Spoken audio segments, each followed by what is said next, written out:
शाम का समय था। सूरज अपनी अंतिम किरणें नदी के शांत जल पर बिखेर रहा था। हवा में हल्की ठंडक थी।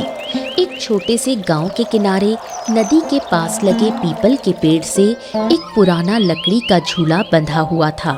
पेड़ की शाखाएं हौले हौले झूल रही थीं, जैसे किसी अदृश्य आत्मा की सांस चल रही हो।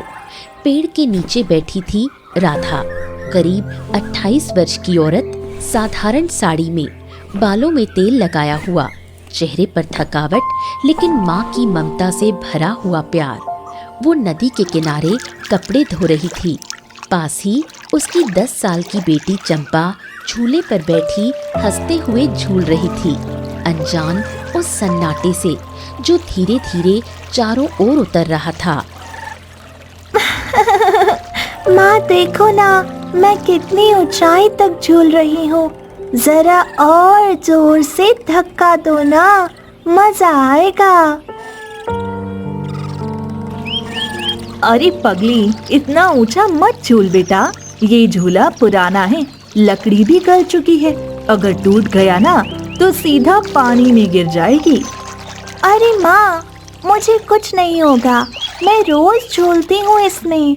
आज तक कभी टूटा क्या? बस जरा एक बार जोर से धक्का दो, फिर मैं खुद झूल लूंगी। तेरी बातों में मिठास तो है चंपा, लेकिन जिद भी है। चल ना, अब बस कर, कपड़े धो लूं, फिर साथ घर चलेंगे, देर हो रही है। तुम्हें तो बस कपड़े ही दिखते हैं माँ, कभी मेरी बात भी मान लिया करो। तुमने वादा किया था ना, आज मुझे झूले पर ऊंचा झुलाओगी। अरे वाह, वादा तो याद है, लेकिन पहले ये काम खत्म कर लो, फिर झूला भी झुलाऊंगी और तेरे बालों में फूल भी लगाऊंगी, ठीक है? चंपा मुंह बनाती है, फिर खुद ही पैर मारकर झूले को तेज करने लगती है। झूला धीरे धीरे ऊपर उठता है। नीचे नदी की सतह पर उसका प्रतिबिंब बनता है। एक हंसती हुई बच्ची आसमान की ओर झूलती हुई, मानो अपने छोटे से सपनों के जगत में खो गई हो। राधा की नजरें 2 पल के लिए उस पर जाती हैं, फिर वो फिर से कपड़ों में व्यस्त हो जाती है। समय जैसे ठहर गया हो, हवा एकाएक ठंडी हो जाती है, पेड़ों की पत्तियां सिहर उठती हैं, पास की झाड़ियों में हल्की सरसराहट होती है, पर राधा ध्यान नहीं देती। चंपा अब और ऊंचा झूल रही थी। झूले की रस्सियां चरमरा रही थीं, जैसे किसी अदृश्य बोझ को सह रही हों। वो हंसते हुए चिल्लाती है, माँ देखो तो, मैं कितनी ऊंचाई पर हूँ। ऐसा लग रहा है जैसे आसमान मुझे छू लेगा। बस कर चंपा, अब नीचे उतर जा बेटा। मैं कह रही हूँ ना, झूला ज्यादा झूलने से टूट सकता है। पर चंपा ने सुना नहीं। वो फिर से जोर से झूली। अचानक हवा का एक अजीब सा झोंका आया। पेड़ की शाखाएं बेकाबू होकर हिलने लगी। झूला एक बार जोर से पीछे गया और फिर लौटते वक्त उसके पीछे कुछ हिलने लगा।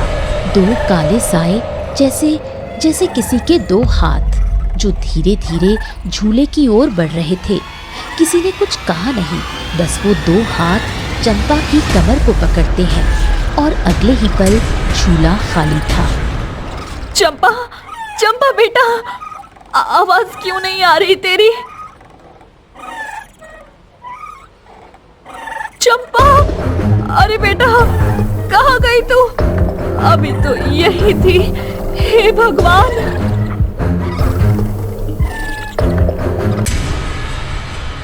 ये वही गांव था जहां हर सुबह पक्षियों की चहचहाहट और बैलों की घंटियों की आवाज से दिन की शुरुआत होती थी। छोटे छोटे घरों में मिट्टी की खुशबू बसती थी। नदी किनारे बसा ये इलाका जितना शांत दिखता था, उतना ही गहरा रहस्य अपने भीतर छुपाए बैठा था। यहाँ रहती थी राधा, उसका पति गोपीनाथ और उनकी छोटी सी जान चंपा। तीनों की दुनिया छोटी थी, मगर उसमें प्यार की कोई कमी नहीं थी। राधा चूल्हे पर रोटी सेकते हुए धीमे से मुस्कुराती है और घर की सामान्य बातचीत शुरू होती है। सुनो जी, तुम रोज यही कहते हो कि खेतों में थकान बहुत हो जाती है, लेकिन खाने की थाली में आते आते सारा थकान कहाँ चला जाता है? अरे भाग्यवान, खेत में तो मिट्टी की खुशबू है, लेकिन घर में तुम्हारे हाथ के रोटी की महक है, और वो खुशबू मिट्टी की नहीं, जीवन की है। वाह रे गोपी, आज तो बड़े मीठे बोल बोल रहे हो। कहीं फिर से कोई काम निकलवाने का इरादा तो नहीं? अरे नहीं नहीं नहीं भाई, इस बार सच में दिल से कहा है। क्या है, आज खेत में हल जोतते समय चंपा की हंसी कानों में गूंज रही थी। लगा जैसे हाँ, ये जिंदगी कितनी खूबसूरत है। अब बस यही डर है राधा कि कहीं ये शांति कभी टूट ना जाए। हाँ, ये तो सच है। पिछले कुछ दिनों से रातों को कुछ अजीब सी आवाजें सुनाई देती हैं, जैसे कोई पेड़ के पास खड़ा फुसफुसा रहा हो। अरे भाग्यवान, वो हवा का खेल है भाई। नहीं तो पुराने पीपल के पेड़ की शाखाएं जब हिलती है ना, तो वो वैसी आवाज करती हैं जैसे कोई फुसफुसा रहा हो। फुस फुस फुस फुस फुस फुस फुस, ऐसे। और तू भी ना हर बात में डर ढूंढ लेती है। नहीं तो माँ, आज मैं फिर नदी के पास गई थी। वहाँ वो बड़ा वाला पेड़ है ना, उसी पर मैंने देखा किसी ने नया झूला बांधा है। बहुत मजेदार है। अरे बेटा, वो झूला किसने बांधा? अगर झूला है तो दिखाना मुझे, हम कल दोनों कपड़े धोने जाएंगे। राधा की सांसें तेज चलने लगी। उसने आसमान की ओर देखा। सूर्य की आखिरी किरण भी डूब चुकी थी। चारों ओर धुंध उतरने लगी। नदी अब शांत नहीं लग रही थी। उसमें एक गहराई, एक रहस्य और एक अनजाना डर छिपा था। वो पुकारती है, दौड़ती है, लेकिन सिर्फ गूंज लौटती है। और फिर सन्नाटा। गांव की चौपाल पर अब कई लोग इकट्ठा थे और इनके बीच में बैठी थी राधा। बिखरे बाल, कांपते होठ और डरी हुई आंखें। तुम सब मेरी बात सुनो।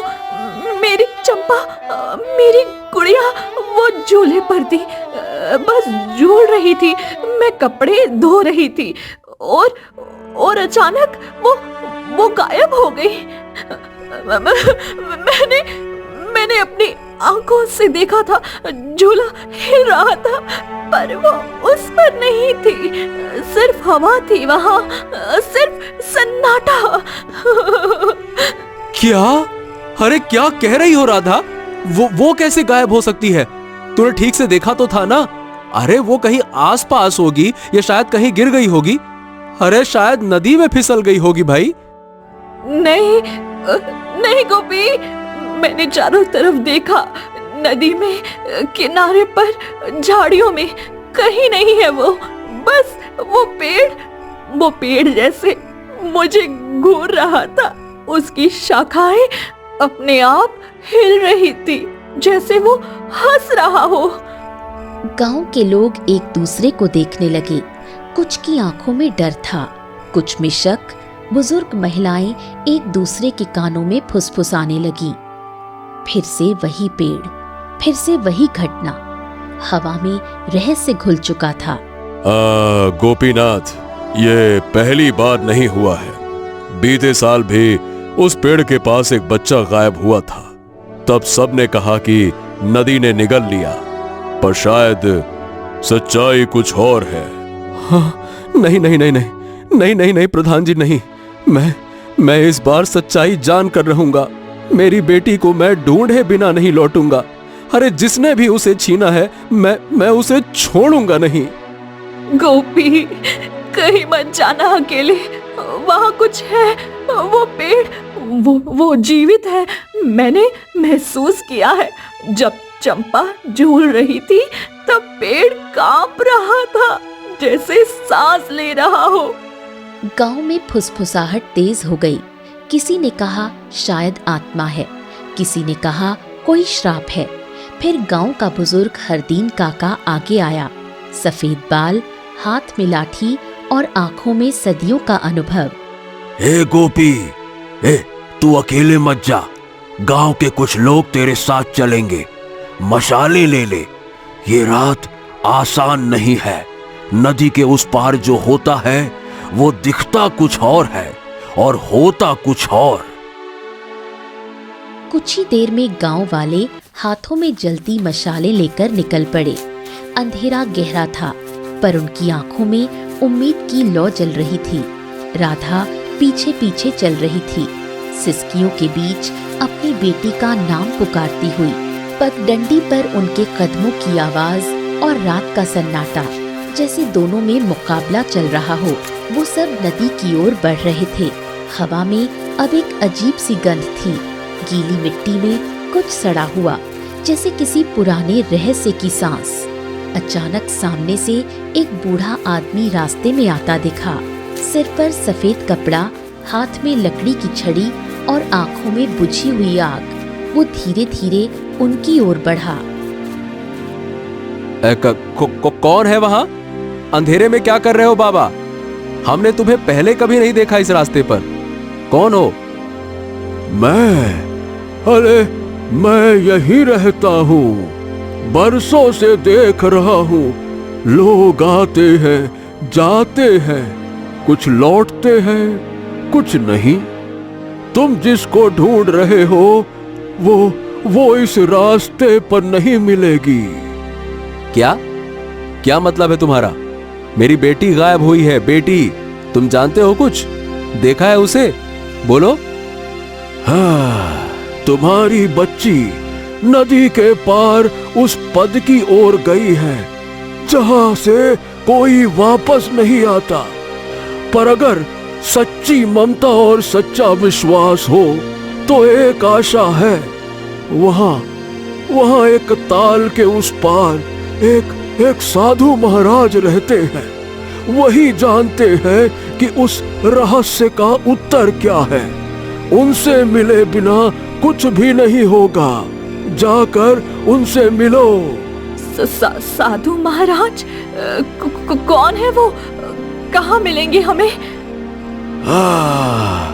जंगल के भीतर जाओ, जहां पेड़ों के बीच से हवा सीटी बजाती है।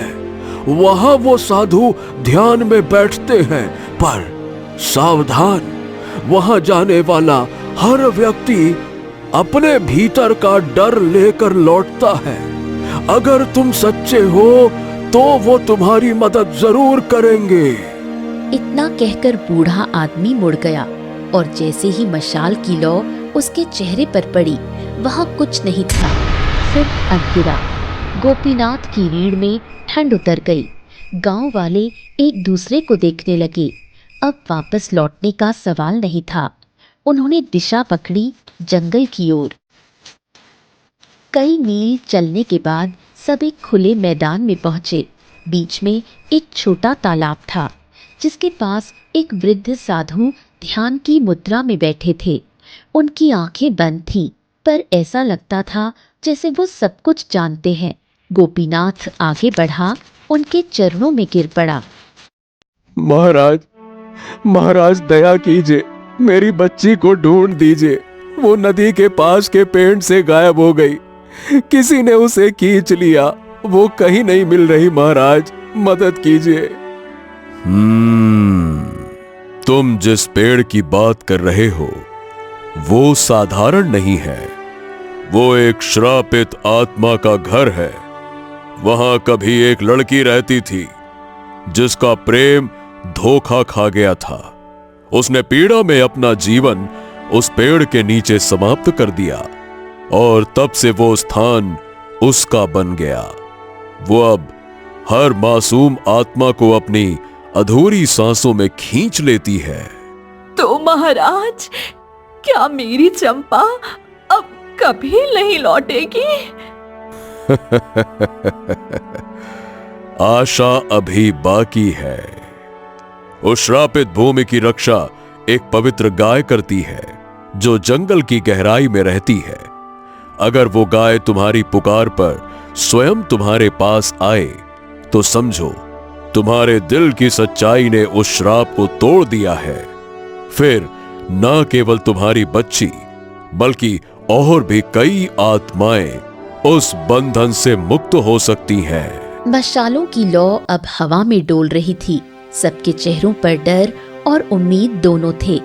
गोपीनाथ ने आसमान की ओर देखा, राधा ने हाथ जोड़ लिए और साधु महाराज ने अपनी आंखें बंद कर लीं, जैसे वो किसी अदृश्य शक्ति से संवाद कर रहे हों। साधु महाराज के शब्द हवा में गूंज रहे थे। उस गाय को ढूंढो, वही तुम्हारा मार्ग है। रात अब और भी गहरी हो चुकी थी। गोपी, हमें कितनी देर चलना होगा और ये जंगल तो जैसे खत्म ही नहीं होता है। हर दिशा एक जैसी लग रही है। हाँ, बस थोड़ा और राधा, थोड़ा और। साधु महाराज ने कहा था, अगर हमारा प्रेम सच्चा है तो गाय खुद हमारे पास आएगी। मुझे यकीन है हमारी चंपा की आवाज इस जंगल में कहीं गूंज रही है। आओ चलो। हवा में अचानक घंटियों की हल्की आवाज आई, जैसे कहीं पास में गाय चल रही हो। राधा ने चौंक कर चारों ओर देखा। दूर पेड़ों के बीच एक सफेद आभा सी झिलमिला रही थी और फिर उस रोशनी में धीरे धीरे एक गाय का आकार उभर आया। सफेद चमकदार शरीर, आंखों में कोमल तेज और माथे पर जैसे दिव्य चिन्ह। राधा के पैरों से ताकत जैसे खिंच गई। गोपी, देखो, वो रही वही गाय, वो खुद चलकर आ रही है। हे गौ माता, हे माता, क्या तुम ही हो हमारी आखिरी आशा? गाय धीरे धीरे उनके सामने आकर रुक गई। उसने राधा और गोपीनाथ दोनों को देखा, एक लंबी स्थिर दृष्टि से। फिर अचानक गाय का स्वर गूंजा, इंसानी आवाज में न कोई कोमलता थी न कठोरता, बस शुद्ध सत्य। जी, जो मुझे ढूंढते हैं उन्हें पहले खुद को ढूंढना पड़ता है। बोलो, तुम कौन हो और किस अधिकार से उस भूमि के श्राप को तोड़ना चाहते हो? माता, मैं गोपीनाथ हूँ, एक साधारण किसान। मेरी बेटी चंपा उस श्रापित पेड़ के पास झूले से गायब हो गई। मैं उसे ढूंढने आया हूँ। मैं उसकी रक्षा नहीं कर सका। मैं अपनी भूल सुधारना चाहता हूँ। हर पिता यही कहता है, पर जब भय सामने आता है तो प्रेम पीछे छिप जाता है। अगर तुम्हारा प्रेम सच्चा है तो क्या तुम अपने भय को त्याग सकते हो? क्या तुम उस पेड़ के पास अकेले जाकर उसकी आंखों में झांक सकते हो? हाँ माता, अगर मेरी चंपा उस अंधकार में भी है तो मैं वहां जाऊंगा, क्योंकि पिता की सांस तब तक चलती है जब तक उसकी बेटी की सांस चलती है। और तू स्त्री, तेरा क्या वचन है? तू क्या करेगी अगर तुझे पता चले कि तेरी बेटी की आत्मा अब इस लोक में नहीं है? क्या तू भगवान से शिकायत करेगी या विश्वास रखेगी? माता, मैं माँ हूँ। माँ कभी भगवान से शिकायत नहीं करती। अगर मेरी बच्ची चली भी गई तो भी मैं उसका नाम जपती रहूंगी जब तक मेरी सांसें हैं, क्योंकि प्रेम कभी मरता नहीं, वो बस रूप बदलता है। अगर वो इस हवा में है, इस जल में है, तो मैं उसी से बात करूंगी। गाय की आंखों में एक कोमल चमक आई। उसने अपना सिर झुकाया और फिर उसके माथे से एक हल्की रोशनी निकलकर दोनों पर पड़ी। हवा में अब एक अलग सी खुशबू फैल गई, जैसे गीली मिट्टी में कोई पवित्रता घुल गई हो। तुम्हारा प्रेम सच्चा है, लेकिन हर सच्चे प्रेम की परीक्षा अधूरी रहती है जब तक त्याग ना हो। सुनो, तुम दोनों को जो करना है वो आसान नहीं। कल रात जब चांद पूरा हो, तुम्हें उस पेड़ के पास लौटना होगा।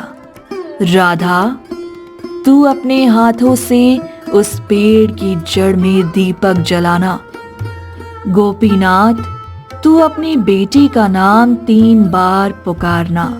हर पुकार में अपने मन का भय त्यागना। अगर वो दीपक हवा से नहीं बुझा तो समझो श्राप टूट गया। पर याद रखना, अगर झूठ या स्वार्थ मन में आया तो वही पेड़ तुम्हें भी अपनी बाहों में ले लेगा। माता, आप जैसा कहोगी वैसा करेंगे। बस हमें इतना बताओ, क्या चंपा जिंदा है? जिंदा और इंतजार में है। वो किसी और लोक में नहीं, उसी पेड़ की जड़ों के बीच, जहां हर अधूरी आत्मा सच्चे प्रेम की पुकार सुनने को तड़पती है। जाओ, कल की रात तुम्हारा भाग्य तय करेगी। इतना कहकर गाय धीरे धीरे पीछे हटने लगी। उसकी देह की चमक धीरे धीरे मिट्टी में घुल गई और फिर वो हवा में विलीन हो गई। गोपीनाथ और राधा वहीं खड़े रह गए। दिल में डर भी था और एक नई रोशनी भी। रात की हवा में अब नदी का स्वर गूंज रहा था, जैसे कोई बच्ची पुकार रही हो। चांद आधा था और बादल उसकी एक एक किरण चूसते जा रहा था। हवा में धुंध सी घुली हुई थी और जंगल की सिहरन उनके कदमों के साथ गूंज रही थी। राधा और गोपीनाथ उस पेड़ के पेड़ों के बीच पहुंच गए।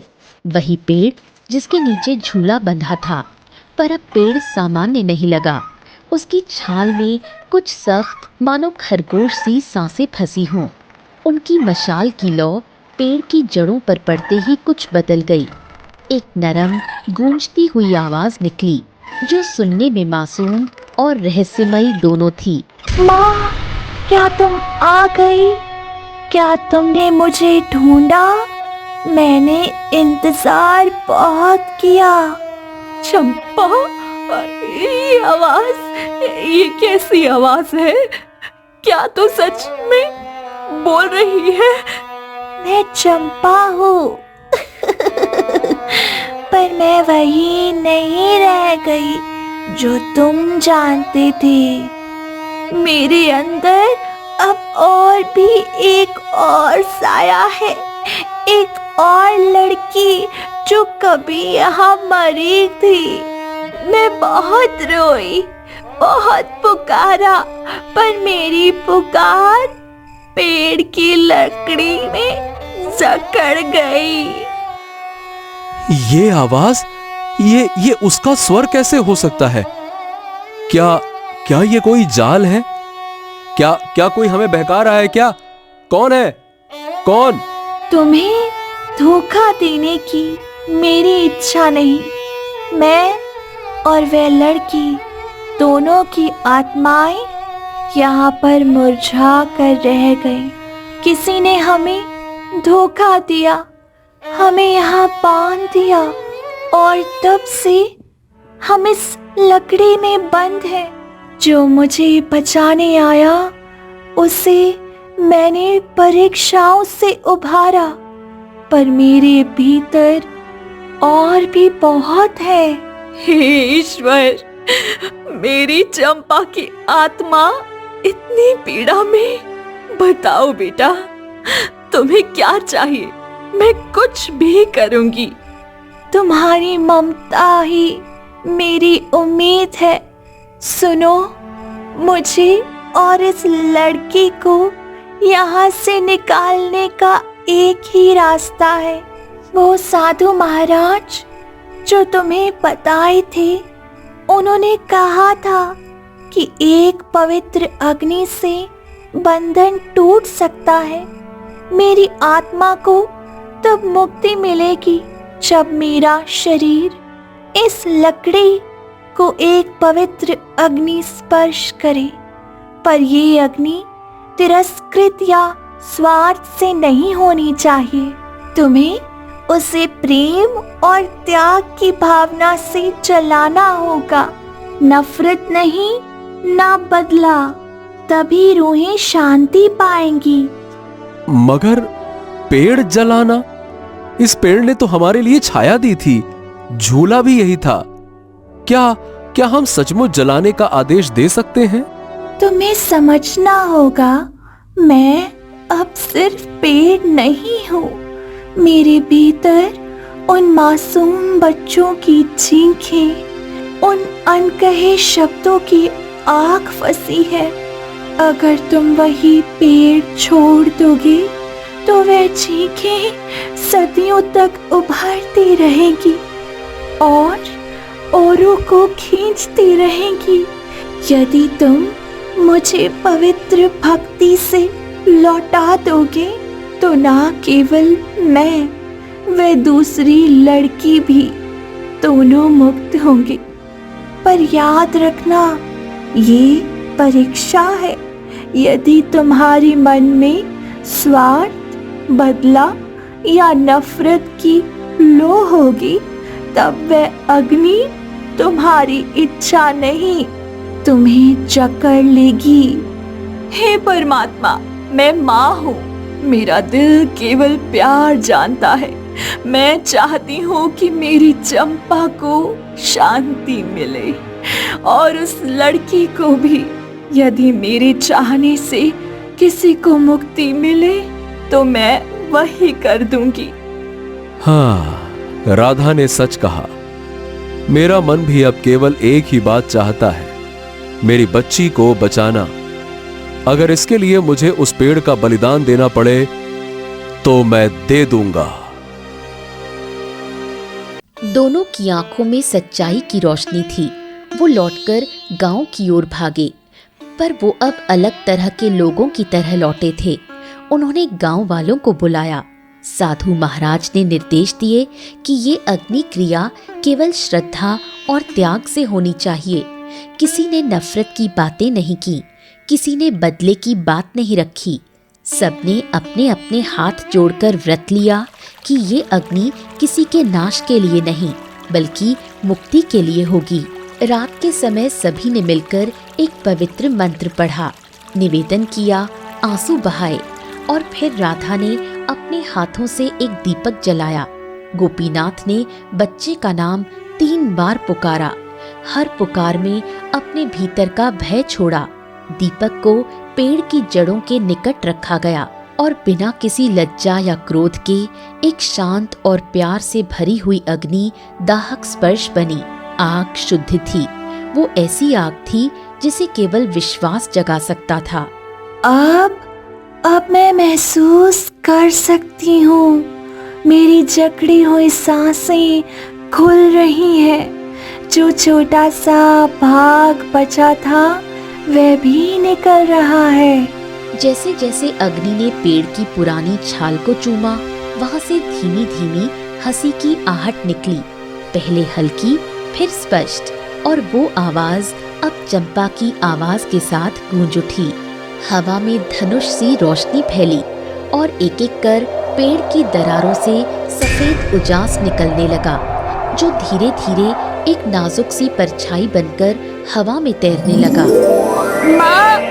माँ, मैं आ रही हूँ। ठंड नहीं अब, तुमने आकर बुलाया। मम्मी, चंपा, आओ मेरी गोदी में, आओ मेरी जान। ओ भगवान, ये कैसे? पर छवि असल में शारीरिक वापसी जैसी नहीं थी। एक हल्की रोशनी, एक गंध, एक शांति की लहर, जिसने राधा के मन में चंपा की यादों को फिर जीवित कर दिया। अग्नि शांत हो गई और पेड़ की राख में एक अजीब सी शांति समा गई। गांव वाले झुककर बिना बोले श्रद्धा व्यक्त करने लगे। साधु महाराज ने हाथ उठाकर कहा, ये त्याग और प्रेम की आग थी, नफरत की नहीं। राधा और गोपीनाथ ने एक दूसरे को देखा। उनकी आंखों में मिले दर्द और शांति का मिश्रण। देखो, जीवन में जो झूठ और कपट होते हैं वो किसी पेड़ की तरह किसी को बांध लेते हैं, पर जब प्रेम और त्याग की आग से सच्चाई का प्रकाश आता है तो बंधन अपने आप टूट जाते हैं। रात ने धीरे धीरे अपनी चादर ओढ़ ली, पर गांव में अब पहले जैसा सन्नाटा नहीं था। वहाँ एक नई शांति थी, गहरी, निवृत्त और दयालु। राधा ने हथेली से अपनी आंखें पोंछी। रात बीत चुकी थी, पर गांव पर अभी भी पवित्र धुंध की परत पड़ी थी। पेड़ की राख अब ठंडी हो गई थी, पर उसमें एक अजीब सी खुशबू थी, जैसे किसी ने फूल जलाए हों, लकड़ी नहीं। राधा वहीं बैठी थी, गोद में खाली आंचल लिए, पर उसकी आंखों में डर नहीं, सिर्फ शांति। गोपीनाथ चुपचाप उसके पास आकर बैठ गया। दोनों ने राख की ओर देखा। जहाँ कभी शाप था, वहाँ अब हल्की सुनहरी रोशनी झिलमिला रही थी। गोपी, आज पहली बार मुझे ऐसा लग रहा है कि मेरी चंपा मुझसे दूर नहीं गई, वो तो बस किसी और रूप में आ गई है। देखो, हवा में उसकी गंध है, वही फूलों जैसी। हाँ राधा, तूने देखा, जब अग्नि शांत हुई तो राख पर वो छोटी छोटी चमकें थीं। ऐसा लगा जैसे किसी ने दिए जलाए हों। शायद वो उसकी मुस्कुराहट थी। ठीक उसी वक्त हवा का झोंका आया। राधा की ओढ़नी उठी और राख के ऊपर जा गिरी, पर राख उड़कर अलग नहीं हुई। वो एक साथ सिमटकर एक आकृति सी बनने लगी। धीरे धीरे उसमें एक बाल सदृश छवि बनी, चमकती, उजली और कोमल। गोपीनाथ और राधा ने अपनी सांसें थाम ली। वो छवि मुस्कुरा रही थी, वही चेहरा, वही मासूम आंखें, चंपा। माँ, बाबा, मैं डर गई थी उस रात, पर वो लड़की जो पेड़ में कैद थी, उसने मेरा हाथ पकड़ा और कहा, डर मत, तेरी माँ आएगी। माँ, वो सही कहती थी, तुम आई। हाँ बेटा, मैं आई। मैंने तुझे पुकारा, मैंने तेरा नाम हर सांस में लिया, कभी नहीं छोड़ा तेरी याद को। देख, अब तू आजाद है मेरी गुड़िया। माँ, अब मुझे डर नहीं लगता। वो लड़की भी चली गई। उसने कहा था, जब मेरी माँ मुझे अपने आंचल से पुकारेगी तब मैं फिर कभी नहीं रहूंगी। अब मैं यहाँ रहूंगी, पर हमेशा तुम्हारे आसपास, हवा में, धूप में और उस दीपक की लौ में जो तुमने जलाया था। हे भगवान, ये कैसी माया है, हमने उसे खोकर भी पा लिया। मुझे लगता है शायद ये सजा नहीं थी, ये हमें सिखाने का तरीका था कि प्रेम किसी देह में नहीं, भाव में बसता है। चंपा की छवि धीरे धीरे फीकी पड़ने लगी, लेकिन उसका स्वर हवा में रह गया। वो स्वर जैसे हर पेड़ की पत्तियों में समा गया। सूरज की पहली किरणें जब गांव पर पड़ी तो सबने देखा, वही जगह जहां पेड़ था, अब वहां छोटे छोटे हरे अंकुर फूट आए थे। उनके ऊपर हल्का सा ओस का पानी था और हवा में घंटियों की मधुर ध्वनि गूंज रही थी। राधा ने दोनों हाथ जोड़े और धीरे से बुदबुदाई, तू चली गई, लेकिन मेरा आंगन तुझसे फिर भर गया। अब ये मिट्टी, ये हवा, ये गांव, सब तेरा घर है मेरी चंपा। अब समझ आया। हर दुख, हर पीड़ा एक संदेश होता है कि जब तक प्रेम सच्चा है कोई आत्मा कभी नहीं मरती। शरीर चला जाता है पर स्नेह अमर रहता है। उस दिन से गांव में एक नई परंपरा शुरू हुई। हर साल उसी रात जब चांद आधा होता था और गांव की औरतें नदी किनारे दीपक जलाती और पेड़ की राख को प्रणाम करती, लोग कहते हैं जब हवा चलती है तो कभी कभी हंसी की आवाज सुनाई देती है, एक बच्ची की जो कहती है माँ मैं यही हूँ। और गांव की मिट्टी आज भी उस शांति की गवाही देती है जहाँ श्राप टूटा और प्रेम ने सबको मुक्त कर दिया।